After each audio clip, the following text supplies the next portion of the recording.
तो सबसे पहले रुख करेंगे फैसलाबाद का। अब्दुल बासित हमारे साथ मौजूद हैं। फैसलाबाद से क्या खबरें हैं?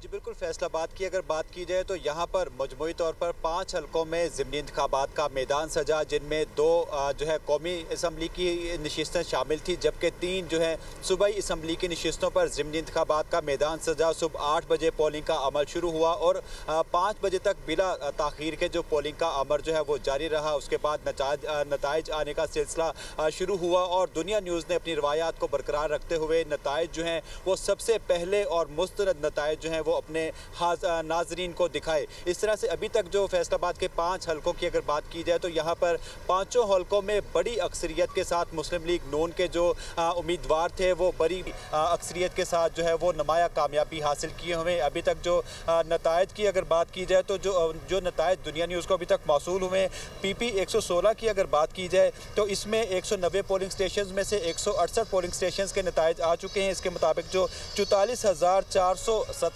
जो वोट है मुस्लिम लीग नून के जो उम्मीदवार अहमद शहरियार है उनकी जानिब से हासिल किए गए हैं, जबकि इनके मद्दे मुकाबिल जो आज़ाद उम्मीदवार मजबूत जो तस्वुर किए जाते थे वो सिर्फ 10,000 वोट जो है वो हासिल कर सकें। इसी तरह से अगर NA 96 की बात की जाए तो वहाँ पर भी मुस्लिम लीग नून के जो उम्मीदवार थे बिलाल बदर, वो बड़ी अक्सरियत के साथ जो है मद्दे मुकाबिल जो उम्मीदवार नवाब शेर वसीर को हराकर जो है वो अभी फतह जो आगे बरतरी हासिल किए हुए हैं। इसी तरह से अगर PP 115 की बात की जाए तो यहाँ पर भी बड़ी अक्सरियत के साथ जो मुस्लिम लीग नून के उम्मीदवार थे मियां ताहिर जमील वो बरतरी हासिल किए हुए हैं। 159 पोलिंग स्टेशन में से 147 के नताइज आ चुके हैं, जिनमें से 35,620 वोट लेकर मुस्लिम लीग नून के मियां ताहिर जमील जो है वो पहले नंबर पर हैं, जबकि इनके मुकाबले में मोहम्मद असगर जो आज़ाद उम्मीदवार थे वो सिर्फ 1713 वोट ले सके हैं।